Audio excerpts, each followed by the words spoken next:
Bom, vamos lá, né? A gente está fazendo aqui essa primeira bate-papo aqui sobre dados, né? A gente ainda não tem nem nome estruturado, é só uma ideia aqui que a gente está jogando para ver o que sai, né? A gente vai aqui se apresentar. Aaron, você quer começar com a sua apresentação aí? Pode ser, pode ser. Bom, eu sou o Aaron, eu sou especialista em ciência de dados, apesar de hoje eu estar trabalhando com muito mais do que isso, né, do que ciência de dados, trabalhando ali quase que transversalmente dentro de uma área de dados. Eu sou formado em engenharia de controle e automação pelo TFPR, Universidade Tecnológica Federal do Paraná.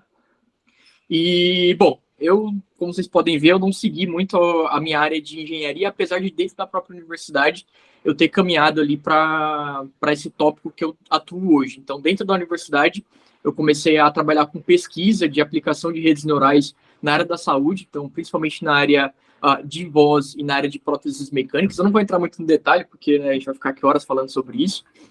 Depois disso, eu entrei ali no mercado financeiro, inicialmente em consultoria, depois eu fui trabalhar no banco, trabalhei no Banco BNP Paribas, que é um banco francês. Trabalhei ali na área principalmente voltado para dados de AML e CFT, né, que é contra a lavagem de dinheiro, controles contra a lavagem de dinheiro e controles contra o financiamento de terrorismo. Depois eu trabalhei com o Marcos ali como cientista de dados na UI, né, então a gente trabalhou ali numa área de ciência de dados de fato, onde eu era especialista. E hoje eu trabalho na IBM, eu sou um especialista em Watson, né, que é a inteligência artificial da IBM, e trabalho principalmente ali olhando para a parte de experimentação e delivery de projetos relacionados ao Watson. Então, basicamente, esse é o meu contexto ali, né, profissional. Hoje também eu tenho um canal no YouTube onde eu falo sobre temas relacionados a dados. E, E bom, é muito basicamente é bom, isso. Sim, depois a gente pode até deixar o link aí, se alguém se interessar com por algum certeza. tópico. Eu acho que vale a pena. Para quem está procurando material em português sobre isso, eu arrisco dizer que é um dos melhores que tem hoje em dia, sendo bem sincero, não querendo puxar o saco, né? Mas deixa eu pegar o gancho para mim aqui, para a gente manter nossa agenda, né? Bem, meu nome é Marcos, né? A gente vai tentar deixar os links aqui também. Comecei minha vida com a ciência da computação, eu vim um pouquinho diferente, né? Eu sou um cara bem techniquez, eu sou aquele nerd bem nerdão mesmo, assim, com relação a essas coisas técnicas. Eu comecei minha vida também com consultoria, eu venho da Accenture, da Accenture eu pulei para várias outras consultorias, sempre trabalhando majoritariamente em telecoms, né? Eu já trabalhei muito tempo na Oi, pela Accenture em outras décadas.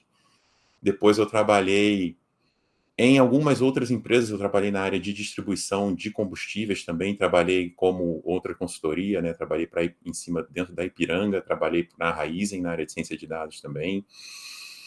Depois eu acabei trabalhando, já trabalhei na TIM, na parte de BI, e eventualmente acabei na Oi novamente como consultor lá, onde eu conheci o Aaron. Eu entrevistei o Aaron para ele Sim, entrar na equipe. E tenho uma pós-graduação na parte de ciência de dados.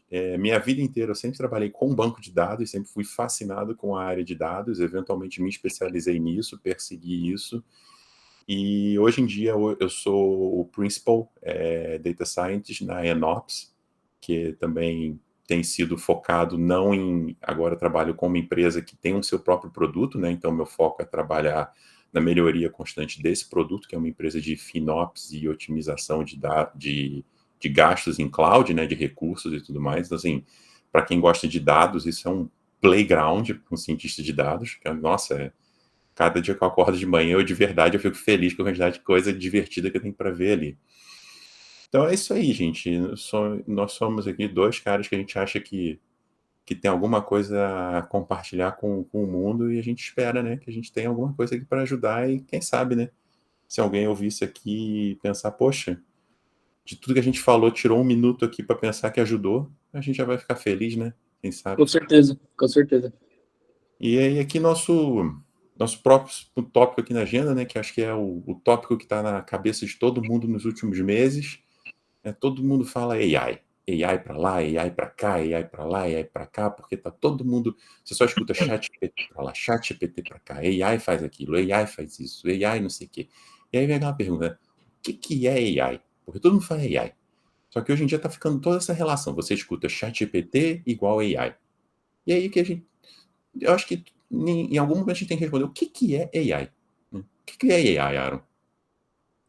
Cara, isso é uma coisa que é uma pergunta interessante, e inclusive isso eu acho que é até polêmico, de certa forma. Principalmente quando a gente. Bastante. Muito polêmico, né? Quando a gente entra principalmente na academia, existe muita discussão sobre o que de fato é inteligência artificial, né? E como ela se compara com outras inteligências. E mais do que isso, né? Muitas vezes a gente joga tudo dentro da mesma caixinha, como se tudo fosse inteligência artificial. Hoje em dia é muito comum você ver estatística sendo confundida com inteligência artificial. Isso não é verdade, né, no final das contas. Muito provavelmente o que eu vou falar aqui vai gerar até polêmica, de certa forma, porque várias pessoas discordam disso, mas jogar tudo dentro dessa caixinha gigantesca de inteligência artificial, eu acho que é demais. Né? E para isso, a primeira coisa que eu queria que a gente fizesse uma reflexão, de certa forma, é o que é inteligência de fato, né? E depois, até fazendo um paralelo e mostrando que como as coisas do meio que elas se confundem, né? Então, acho que assim, inteligência a gente precisa segregar muito bem, explicar a inteligência como sendo a capacidade de qualquer coisa, inicialmente seres, né? Mas agora a gente está falando de computadores, de conseguir se adaptar a um problema, né? Ou seja, resolver aquele problema sem que eu precise, de fato, fazer configurações ou setups para ele. Então, pensa que nessa situação, olhando para a natureza, né, uma bactéria é um sistema inteligente, né, de certa forma, porque ela consegue se adaptar ao ambiente ao qual ela está. Né? Isso não quer dizer que essa inteligência da bactéria ela pode ser confundida com a humana. E aí, para isso que existe o outro conceito, que é o conceito de consciência. Né? Então, é muito importante que a gente quebre essas coisas, né, de uma forma a segregar de fato o que a gente quer mostrar quando a gente fala em inteligência artificial e principalmente fazer essa quebra. Quais algoritmos a gente pode classificar como inteligência artificial e quais algoritmos não? E o porquê que isso é importante, né? Hoje a gente já vem há anos trabalhando com algoritmos, principalmente algoritmos estatísticos e depois disso algoritmos de aprendizado de máquina. Vários desses algoritmos de aprendizado de máquina a gente pode jogar dentro daquele leque que a gente chama de inteligência computacional, que é diferente da inteligência artificial. E por quê? A inteligência artificial, basicamente, é a inteligência onde a gente consegue, né, comparar aquela máquina com um ser humano. Né? Então, isso é importante de quebrar. Eu sei que várias empresas e várias universidades, inclusive, jogam tudo dentro do mesmo leque. Então, por exemplo, um algoritmo de suporte vector machine, que não importa se você sabe ou não o que é isso, mas é um algoritmo que ele não é um algoritmo que ele se assemelha a um comportamento humano em qualquer dos graus, né? Isso é um algoritmo de inteligência computacional. Por quê? Porque eu estou me adaptando, de certa forma, né, ao ambiente para resolver um problema. Ele resolve um problema de qualquer forma, mas ele não se assemelha a um ser humano. Então, ele não vai tender a adquirir uma capacidade de, entre aspas, fingir uma consciência, né? Eu não vou nem entrar no mérito de se ele vai ou não atingir esse nível de consciência, né? Mas pelo menos fingir, né? Eu vou Então, até vou pegar teu gancho com relação a isso, né? Eu acho assim, vai ter toda uma discussão muito grande aqui, dependendo de quem ouvir esse papo, né? Tipo, existe o sim, ponto da academia, que vai ser um porolô essa discussão. Existe a exato. percepção pública do que falam de IA, né? Eu acho que o termo IA vira igual o termo band-aid e cotonete, né? Sim. Tipo assim, qualquer coisa que você põe no machucado é band-aid. Então, assim, Uhum. qualquer coisa que você roda num computador que resolve um problema de forma minimamente autônoma virou IA. Eu acho Exato. que essa é a questão. Então, assim, machine learning é IA, na concepção geral das pessoas, de certa forma. Eu acho que essa que virou Uhum. a questão, né? E Exato. eu acho que a grande questão existe o IA, que todo mundo fala, e IA já existe há 30 anos, algoritmos de IA, só que é aquela história, IA o que é? IA é qualquer inteligência mínima que resolva um problema específico, né? Então, assim, aquelas montadoras, aqueles braços robóticos de montadora que existem desde os anos 80, já rodam com IA, né? Porque, assim, quando o carro para na linha de montagem e o braço precisa achar onde ele está, e às vezes ele precisa corrigir para o lado, para o outro, para cima ou para baixo, aquilo é uma IA. minimamente falando, muito genericamente falando, mas tipo, naquele escopo, ela só sabe fazer aquilo, né? Ela é Aham. IA dentro daquele pequeno universo de vida dela. Ela emula o humano? De forma alguma. Ela só faz aquilo ali, né? As pessoas Exato. confundem também o conceito do AGI, né? Que é o Artificial General Intelligence, né? Acho que a mídia está muito culpada em colocar essa coisa de que aí a gente já está entrando no hype, né? Que é Exato. o AGI, que é a gente achar que a gente está gerando uma inteligência artificial general, né? Que ela é capaz de fazer tudo. Que Uhum. não é o caso, a gente está muito longe disso, né? GPTs, a gente agora, acho que a gente até pode ir shiftando para isso lá, tipo assim, chat GPTs, Bards, Claude da vida, LLMs como um todo, que é o all the hype do momento, que eles dão essa impressão, né, por às vezes passar no teste de Turing e etc e tal, mas Aham. eles não são AGIs, né? Apesar dos nossos amigos Elon Musk e etc ficarem na mídia criando essa loucura toda, não são, né? Por Aham. motivos muito básicos, né? Como você falou, consciência. Para você ter consciência antes de qualquer coisa, você precisa ter o quê? Um sistema que pensa que está toda hora pensando. Essas inteligências não são inteligentes porque elas não estão toda hora pensando. Se você não Aham. pergunta, ela não pensa, né? Logo, já começa por Exatamente. aí. E até fazendo acho que esse ponto que você levantou é excelente, né? Por mais que muitas vezes as pessoas, quando elas abrem ali um chat GPT ou qualquer outro assistente, né? Hoje em dia a gente tem uma infinidade deles. Mas acho que o chat GPT ele é o que chegou, né, para as pessoas num geral. Quando você abre ali, começa a conversar com ele, né, faz de fato essa conversação, parece que ele está decidindo o que ele vai falar para você. Né? De certa forma, ele tá tomando uma decisão matemática, que a gente não vai entrar no mérito, mas basicamente ele é um modelo de linguagem onde ele está escolhendo palavras que melhor se encaixam naquele contexto, naquela janela de contexto que você deu para ele, que basicamente é aquele seu diálogo.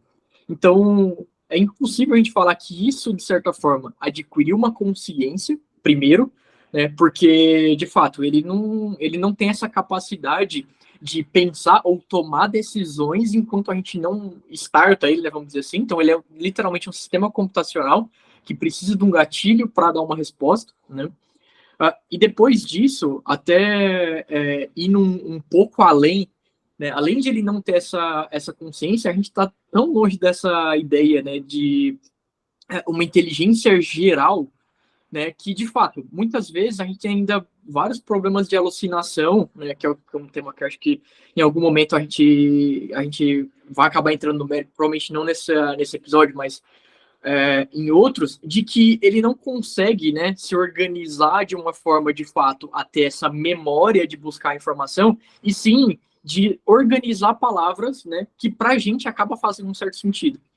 Então é uma capacidade ainda muito limitada de um modelo único exclusivamente de linguagem que resolve, E felizmente, os problemas.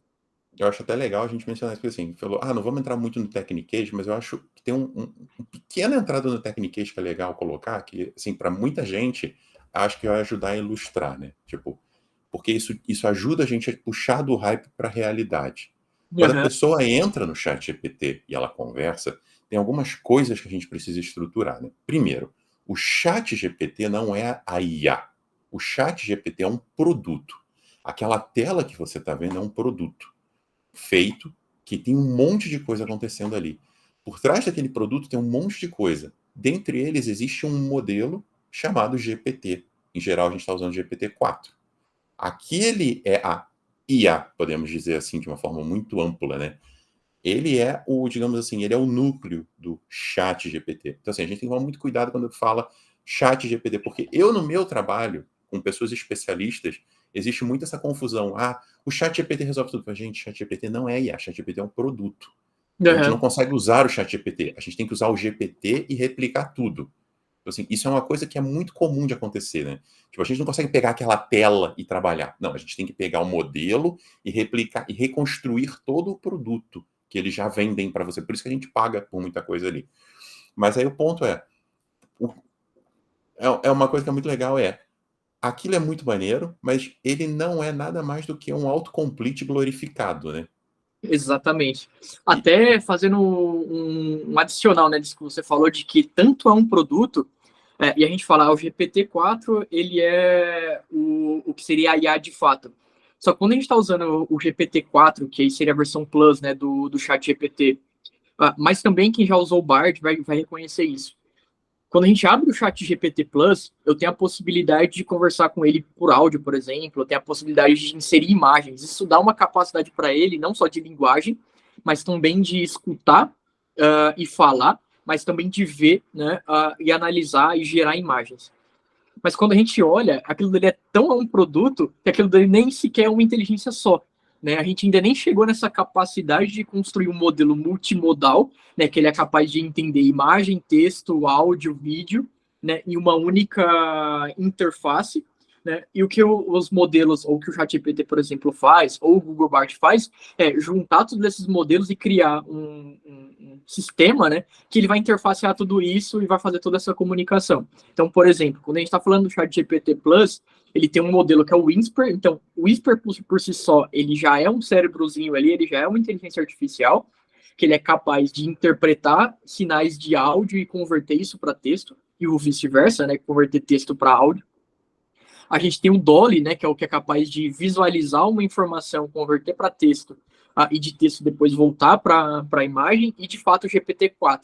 Então a gente está falando de 3 inteligências artificiais diferentes que interfaceiam uma única coisa. É basicamente como se a gente tivesse um humano com 3 cérebros diferentes que se comunicassem entre eles.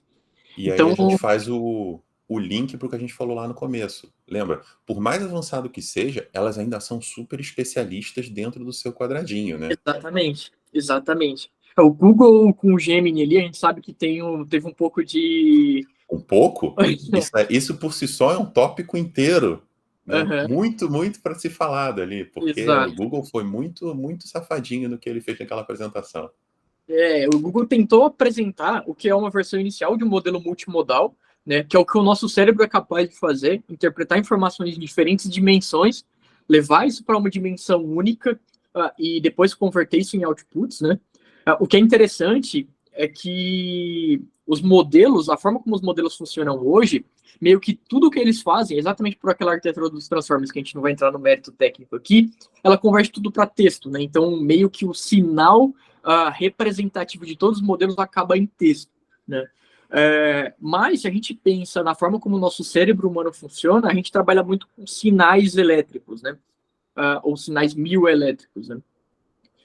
E esses sinais, eles são muito semelhantes à forma como a arquitetura funciona desses sistemas. Isso é muito interessante, porque no final das contas a gente está trabalhando com representações matemáticas que podem também ser, né, o sinal elétrico, ele pode ser feito essa mesma representação com uma certa amplitude, etc.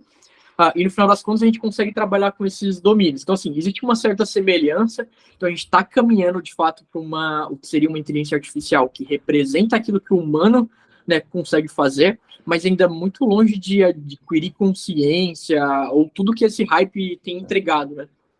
E aí você entra no mérito, tipo assim, tudo isso é feito baseado em estudos, né? Estudos que vêm desde a década de 60 sobre redes neurais, que são a emulação de como neurônios funcionam, representações matemáticas disso, né? Isso é outra coisa que a gente pode abordar no futuro também, Uhum. que é como vem, né?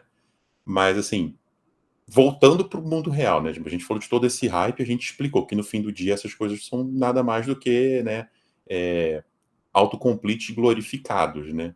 Mas Exatamente. assim, isso torna essas coisas menos incríveis? De forma alguma. Eu acho que elas são extremamente incríveis, né? E elas Uhum. são fundamentalmente momentos de inflexão muito grande na humanidade, na minha visão, né? No sentido de que, assim, elas são novas ferramentas, são ferramentas extremamente poderosas, só que a gente tem que saber para que elas servem, né? Elas Uhum. não são ferramentas que você vai apertar um botão e elas magicamente resolvem seus problemas.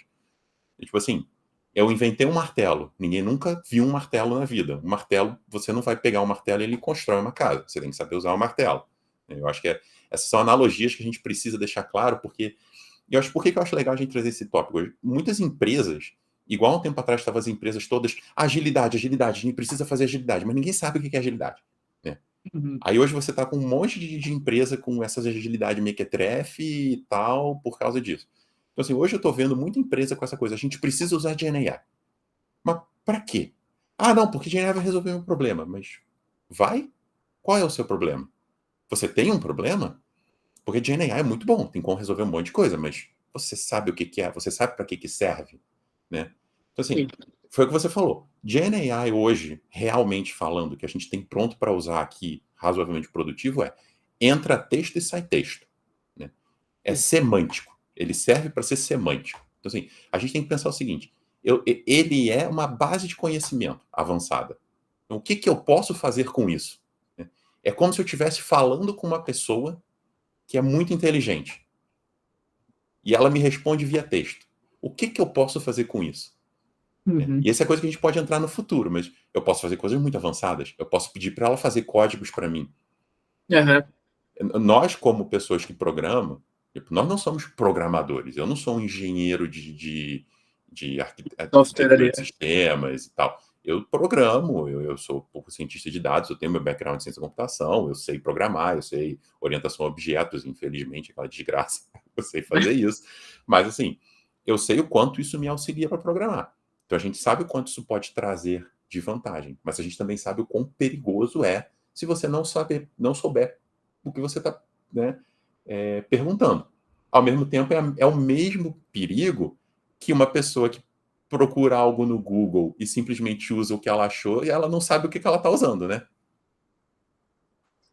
Acho que, cara, isso é muito importante. E aí tem algumas coisas, né, que eu acho que é relevante de a gente levantar. A primeira delas é a questão do hype de fato. Como a gente já estava falando, né, isso tem entrado muito no hype, e isso me preocupa um pouco. Por que isso me preocupa um pouco? As pessoas estão achando que esses sistemas fazem maravilhas, e eles de fato fazem algumas, mas não todas que de fato estão pintando ali. E isso é perigoso, porque muitas vezes, muitas empresas vão investir um dinheiro, né, que elas às vezes nem têm para investir naquele momento, naquela tecnologia especificamente, vão entender que aquilo não traz o retorno que elas esperavam, e a pesquisa nessa área ela vai, né, ter aquela curva, né, de diminuição de fato ali do investimento. É aquela curva, né? Que é a curva de quando a tecnologia nasce, é a curva do hype, que ela tem aquele pico, é o vale da Exato. decepção, e depois é a curva da maturação, né? Porque quando ela volta para o mercado de forma Platô ali. madura, né? Exato. E o grande problema ali é que muitas dessas tecnologias elas estão subindo no hype de uma velocidade tão grande que a queda ela tem vindo com uma velocidade tão grande quanto a subida, né? E elas têm demorado a atingir esse platô. Então, essa é uma preocupação. Mas o grande ponto não é nem que a inteligência artificial de fato, ou o GenAI, ele não tem a capacidade de resolver os problemas das pessoas, mas sim que as pessoas não se preocupam com duas coisas que eu acho que é crucial. Tem várias outras, tá? Mas eu acho que duas coisas são super importantes. A primeira, as empresas não têm uma cultura drivada por dados. O que isso quer dizer? As empresas elas não têm uma curadoria forte com a informação que vai ser usada, né, para que aquela inteligência artificial de fato tome uma decisão. A gente Né? sabe Então, bem como é isso, né? exatamente. Então, assim, é a mesma coisa que eu pedir para, sei lá, um técnico de rugby virar um técnico de basquete. Porra, ele é muito bom em ser um técnico de rugby pelo menos, né? Se a gente pensar num técnico que foi multicampeão, só que se eu jogar ele num campo de basquete, ele não vai saber, ele vai começar a tomar decisões de rugby e, obviamente, ele vai tomar decisões ruins.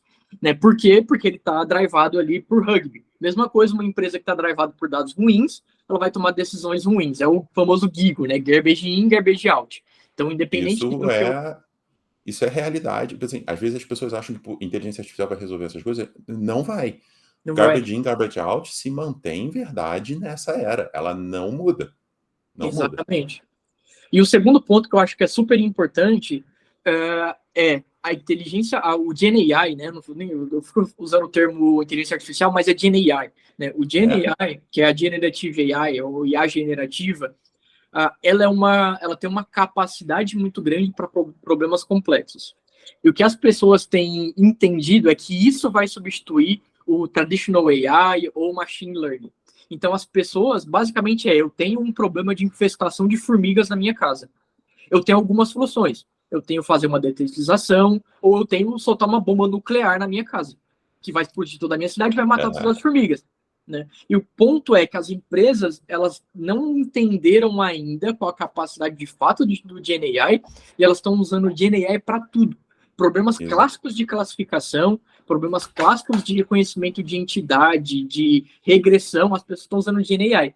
GenAI não é feito para isso. Ela consegue resolver, óbvio, só que isso gera um custo muito alto de implementação, isso gera um custo muito alto de infraestrutura, né, que eu preciso pagar para ter aquilo dali, e pior, isso gera um footprint de carbono absurdo, porque a gente está falando de sistemas que são caros para o meio ambiente, né? Então tem toda uma cadeia ali, né? Uma inferência de GenAI são ordens de grandeza mais altas do que uma inferência de um modelo clássico de machine learning, né? Isso aí é inquestionável no momento, né? Tem evoluído rapidamente para mudar, pelo menos, né? Isso a gente pode falar no futuro de modelos mais novos, como aquele Mixtral 8B, 7X8B, né? Se eu não me engano, é aquele, né? Que é bem maneiro. Queria muito falar desse cara depois. Uma coisa que acho que a gente também, para a gente não passar demais aqui no tempo, né? Até queria contar esse caso, né, entrando um pouquinho sobre o que a gente tem feito na nossa vida profissional um pouco, porque acho que entra muito no exemplo do que a gente está falando aqui, né?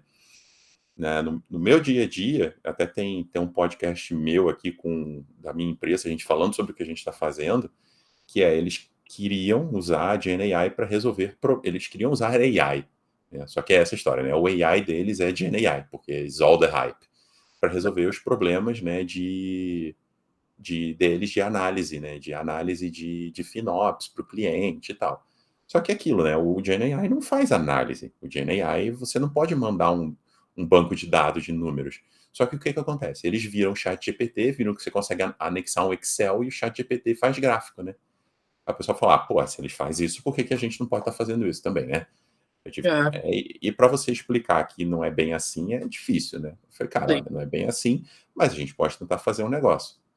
Só que é aquela história, aí a gente tem todo um quesito técnico do porquê eu não posso simplesmente pegar um banco de dados de FinOps que tem vários terabytes e enfiar dentro de um GenAI, né?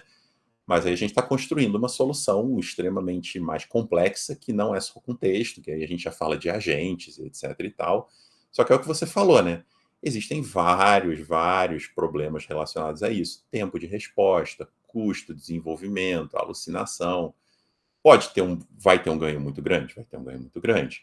Vai ser um negócio muito diferenciado? Vai ser um negócio muito diferenciado. Mas é aquilo, né? É muita questão de você alinhar expectativas reais, né? Eu acho que essa é a grande questão. Você tem que ter pessoas nos lugares certos que entendem da tecnologia para guiar essas expectativas.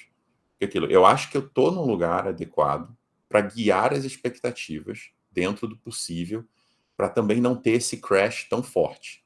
Porque é isso, é exatamente o que você estava falando. Tá todo mundo na correria, tá todo mundo querendo fazer. As empresas que têm dinheiro vão investir loucamente, as que não têm, talvez vão investir também. Vai todo mundo se decepcionar, né? E depois ninguém mais vai querer ver isso. Alguns poucos vão ter feito certo e vão sair lá na frente, né, com isso. Mas também tem um lado negativo, né? Porque o hype não está morrendo porque esse negócio está evoluindo muito rápido. Toda semana tem uma notícia de um negócio novo, revolucionário saindo. Então, o hype não cai. O hype não morre com isso. É que eu queria perguntar para você, de você, o que você está fazendo do teu lado? O que você tem de legal para compartilhar? Cara, isso é uma boa pergunta. E olhando para a IBM, e aí aqui eu nem falo muito como Aaron profissional da IBM, né, mas até Aaron como pessoa física ali. A IBM tem se adaptado, né, por meio do Watson. O Watson ali desde 2012, né, é a ferramenta de fim a fim de ciência de dados da IBM. E a IBM ela lançou recentemente, ali no final de 2022, ela lançou o Watson X, né, que seria a versão GenAI do Watson, né? Então ali o Watson X basicamente ele é uma plataforma onde a empresa, né, que contrata o Watson X, e aí a solução em si, né, ela pode ser aplicada multi-cloud, on-premise, etc. Então, é uma solução bem interessante para essa realidade que a gente está vivendo hoje, né, em que as empresas, elas cada vez menos querem estar presas a uma companhia única, né? Então, eu não quero estar preso à Amazon, não quero estar preso ao Google, não quero estar preso à Microsoft. Então, todas as minhas soluções não precisam necessariamente estar ali, né? E aí o Watson X, ele é um SaaS, né? Então, ele é basicamente um software as a service ali disso. E uma coisa que eu acho que é interessante é que o Watson X ele foi quebrado em 3 módulos diferentes. Então tem o módulo Watson X Data, né, para se preocupar com toda essa questão de preparação de dados, né, de como eu organizo, de como eu faço o o meu pé de meia ali, né, para que eu consiga de fato usar GenAI.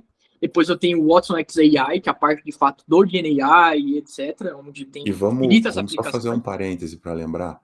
Preparação de dados é 90% do tempo. Exatamente. Acho que isso é super importante. E acho que essa é uma preocupação que a IBM teve, né, em construir essa plataforma que fosse totalmente integrada. Obviamente que você não necessariamente precisa contratar esses módulos todos, né, mas acho que é interessante porque ele cria toda uma estrutura para, de fato, trabalhar com GenAI. E depois vai ter um terceiro módulo que eu acho que é o mais importante de todos, que pouquíssimas empresas estão preocupadas, que é o Watson X Governance, que é a parte, de fato, de gerenciar modelos, né? Então, fazer todo esse gerenciamento desde o início. Eu iniciei um projeto de GenAI, eu tenho ferramentas para fazer esse gerenciamento e depois o monitoramento disso. E o monitoramento de GenAI é muito mais complexo. Porque Isso. pensa, cara, até rapidinho, só Eu para vou só. concluir esse raciocínio, Tá, perdão, é, perdão. o que o pessoal está fazendo hoje é usar GNI para qualquer coisa. Imagina a pessoa que usa GNI para fazer classificação. Usa um LLM para fazer classificação. LLM basicamente é Large Language Models, né? Grandes modelos de linguagem. Então eu estou usando um modelo de linguagem para fazer classificação, né? Classificação binária, por exemplo. Cara, isso é perigosíssimo. Porque eu não tenho mais simplesmente drift, né? Quando eu estou fazendo a Exato. busca, né? Eu não tenho drift. Eu tava aqui com essa minha classificação em 90%, eu tive um drift para 0,7, que é 70%, né? Isso não existe mais, porque o LLM ele pode simplesmente começar a alucinar e deixar de classificar. Em vez de ele classificar entre cachorro e gato 0 ou 1, ele vai falar que aquilo lá é um computador com um texto gigantesco. Cara, isso é bizarro, né? Então, É. as empresas não estão tomando esses cuidados, né? Essa parte do governance é justamente para fazer para ter metodologias, né, de análise textual para GenAI, principalmente, ou, enfim, qualquer outra métrica que venha a surgir, mas também onde eu consigo governar modelos tradicionais.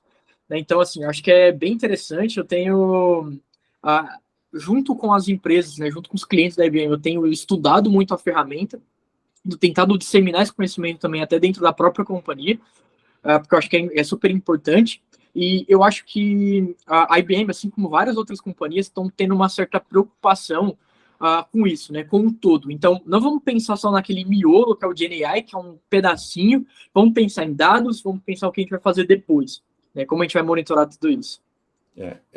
Eu queria só pegar esse gancho, né? Porque assim, cara, você tocou num ponto que a gente pode deixar até esse assunto em pauta para falar, porque isso é um negócio que eu tô me coçando, porque assim, a gente se conhece, né? A gente assim, a gente começou a trabalhar junto justamente por causa de MLOps.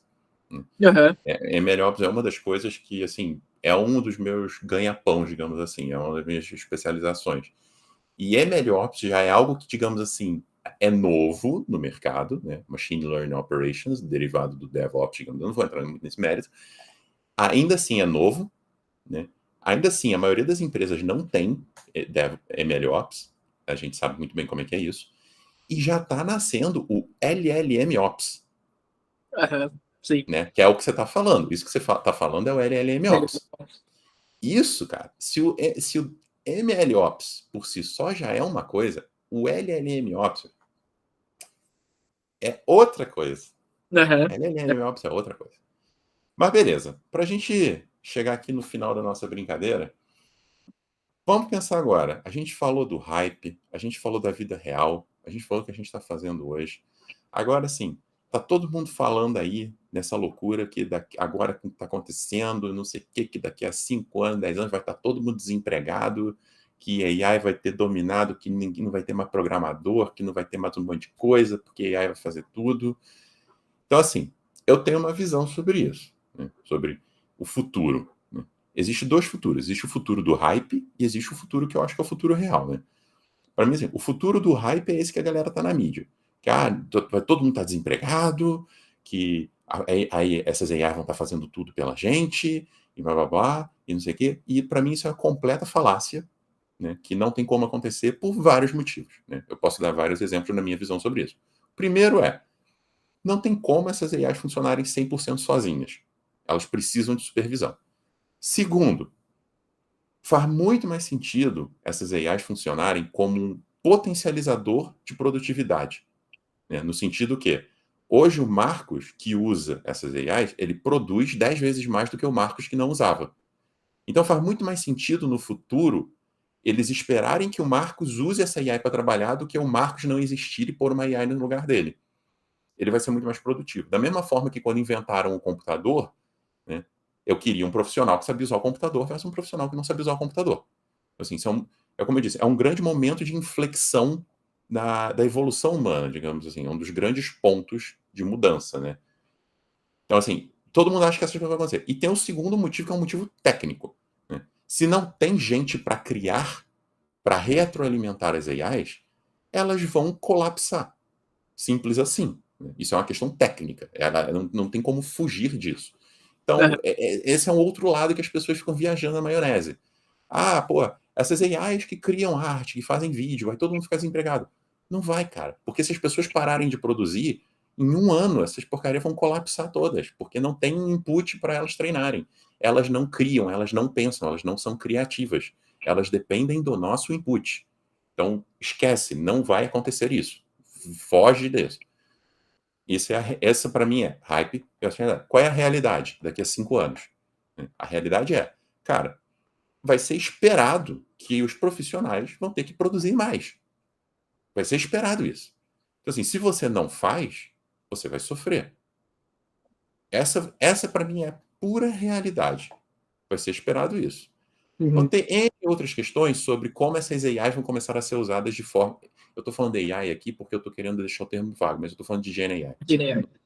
Mas, assim, como elas vão ser integradas de formas mais sistêmicas. Porque eu acho que, para mim, Marcos, para mim, o golden standard disso não é ficar falando no chat GPT, perguntando, me deu uma lista de 10 tópicos, não sei. Não, o golden standard cara, coloque isso aqui num microserviço e deixa ele se adaptar sozinho à estrutura do JSON que eu estou recebendo e respondendo. Isso é o golden standard. Quando isso acontecer, a gente está evoluído de verdade. E ele não vai alucinar a gente conseguir chegar nesse ponto, né? Eu acho que a gente vai conseguir chegar algum dia, não é agora e não é amanhã. Mas uma hora, quem sabe, a gente chega. Mas, assim, eu acho que a realidade é essa. E no futuro, vamos esperar que a gente use no dia a dia para trabalhar. Está todo mundo muito preocupado do ponto de vista enterprise. Ali não é a questão. A questão somos nós, pessoas, profissionais. A mudança grande é aqui. É a gente trabalhando. Da mesma forma quando inventaram o Excel, da mesma forma quando veio a internet, da mesma forma quando teve a Revolução Industrial, que teve os saltos de produtividade por profissional. Na minha visão, a gente está nesse momento de inflexão. Isso é a grande diferença. Essa é a minha visão sobre isso. Cara, eu acho que é duas coisas aí, né? Primeiro que você falou da parte de conhecimento, isso é até engraçado, porque a gente tá hoje, na verdade, a gente tá até diminuindo, né? Ontem, vamos dizer assim, ontem a gente tava com uma capacidade de uma GenAI de gerar conteúdo de qualidade muito melhor do que hoje. Porque hoje a gente já tem uma certa quantidade, né, de conteúdo que foi gerado por uma GenAI. Então, ela já está degradando, tá usando como conhecimento um conteúdo que foi gerado por ela mesma. Então, ela já está se degradando. Então, ontem, como ela usava somente conteúdo gerado por humanos, ela tinha uma qualidade muito melhor do que hoje. E hoje ela tem uma qualidade muito melhor do que ela vai ter amanhã. Então, eu digo que é meio que um esquema de pirâmide do conhecimento aqui. Né? Da mesma forma como um esquema de pirâmide não tem como deixar todo mundo rico, um esquema de LLM ali, né, um esquema de pirâmide de LLM, não tem como deixar todas as inteligentes, super inteligentes que vão dominar o conhecimento da Terra. Porque elas precisam, para gerar um conhecimento, ter um conhecimento prévio. Né? E esse conhecimento que ela gerou, e aí aqui volta naquilo do drift que eu estava falando. O conhecimento que ela gera tem um certo drift da realidade. Esse drift hoje ele é pequeno. Mas conforme ela vai sendo retroalimentada com isso daqui, vamos pensar num sistema de regressão, né, ou um sistema de série temporal, onde ela precisa ir definindo os pontos futuros, com o tempo esse drift vai aumentando muito. E é o que está acontecendo com a GenAI. Como ela está tendo que usar conhecimento que ela própria gerou, porque as pessoas tendem a deixar de gerar conhecimento, elas começam a aprender coisas, informações que não são tão boas assim. Né? Então, isso é um grande problema. A gente consegue ver isso, por exemplo, hoje, do GitHub Copilot. Essa semana saiu uma pesquisa do GitHub Copilot que eles têm que dar um step back para entender o que está acontecendo, porque mais 70% do conteúdo gerado pelo GitHub Copilot está precisando de refatoramento, porque já é uma informação que foi gerada com uma qualidade não tão boa quanto um profissional altamente treinado, enfim. Né? Obviamente que a gente sabe que o cara treinado ele gera débito técnico, né? Mas, enfim, a GenAI ela gera muito mais do que isso. Então, eu acho que esse é um ponto super importante do que você falou, né? E outro ponto, eu não me arrisco tanto a apontar lá para frente e falar o que vai acontecer nos próximos 5 anos, porque quando eu olho 5 anos... Eu não afirmei, eu dei minha aposta. Eu dei meu Exato. pitaco. Por que eu digo isso, né? Eu comecei a estudar sistemas inteligentes em 2016, onde já tinha ali 2, 4 anos de Deep Learning, né? E quando a gente olhava para o Deep Learning e comparava isso com os algoritmos tradicionais, a gente já via uma curva, né, onde a tecnologia evoluiu muito rápido. Quando a gente olha Deep Learning versus o que a gente está falando da tecnologia de Transformers, que é o que está por trás dos LLMs hoje, né, foi um salto muito absurdo que aconteceu ali de 2016, 17, 18, né, até agora. Então, é muito difícil a gente olhar 5 anos para trás. Então, se a gente olha de 2019, eu nunca diria que em 2018, né, eu nunca diria que no início de 2024 a gente estaria aqui, né, com o que a gente tem hoje. Então, eu acho que as coisas elas tendem a evoluir com uma velocidade muito maior, mas eu concordo com você quando você diz que daqui 5 anos a gente não vai ter sistemas dessa natureza, né, de GenAI dominando o mercado como profissionais por vários pontos. Né? O primeiro deles é essa questão de eles não trabalham ainda com um sistema automatizado que toma decisões e faz atuações, né, por vários motivos, porque é até perigoso isso. Né? Pensa que eu estou colocando ali uma pessoa altamente instável para tomar decisões. Isso não faz sentido. Né? A gente não faz isso com pessoas porque a gente faria isso com um sistema que, né, acabou de nascer. Com pessoas, você coloca vários sistemas de validação para que várias pessoas validem. Exatamente. E às vezes você tem problemas, né?